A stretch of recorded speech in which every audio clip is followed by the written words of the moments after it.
If we think about the main roots of multicultural societies, looking at societies in which there are a number of people from different cultural backgrounds, we can look at two main sources. The first would be migration or immigration, and the second would be imperialism. There are many, many countries today that are considered to be multicultural as a result of colonization. So we could say the United States would be one example, where there were Native Americans living there originally and European settlers went to live in the United States. Mexico would be another example. And we can see the results of imperialism in countries all over the world. So we're going to explore that second term first of all. So imperialism, what do we mean by that? Well, this is, it's synonymous mostly with the word colonialism. And it is related to the idea of empires. So when we think of an empire is a state that has grown from one central point of power. And it basically stems from a belief that one culture should exert power over another. That in some way that culture is superior, whether in terms of military power or political structures or culture in general. So we can see examples of imperialism, all throughout history. So one very famous example would be the Roman Empire, which covered huge parts of Europe, also parts of Northern Africa and the Middle East.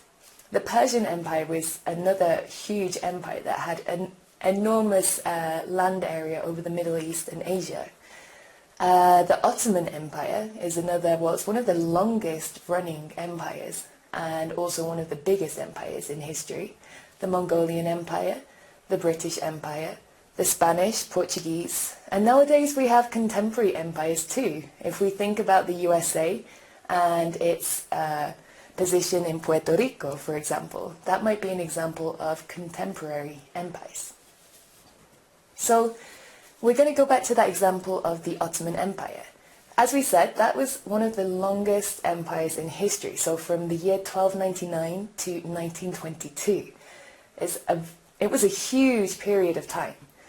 This was one of the biggest and most powerful empires in history. It controlled parts of Europe, the Middle East and Africa.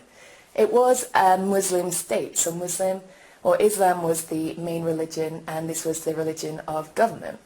However, it actively, as an empire, promoted pluralism and accepted diversity. So in this empire, people were allowed to express their own religions, they were allowed and expected to preserve their way of life too.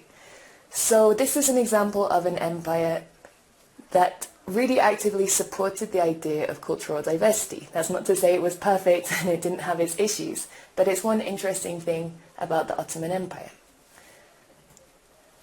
The British Empire, on the other hand, was slightly different. So we see the British Empire, again, it was one of the biggest in terms of land area empires of history.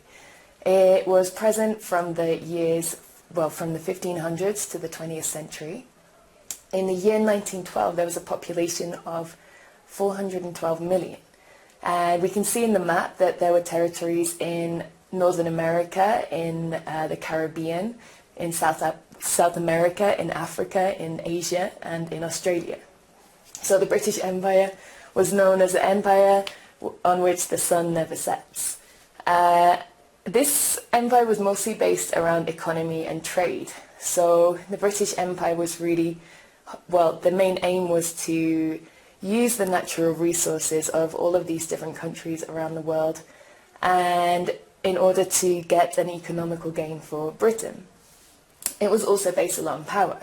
The British Empire was very proud of its control over such a huge area in the world and in the country within the citizens of the United Kingdom or Great Britain. They were also quite proud for most of the time about this possession of land all over the world. Religion was another aspect that was important to this empire.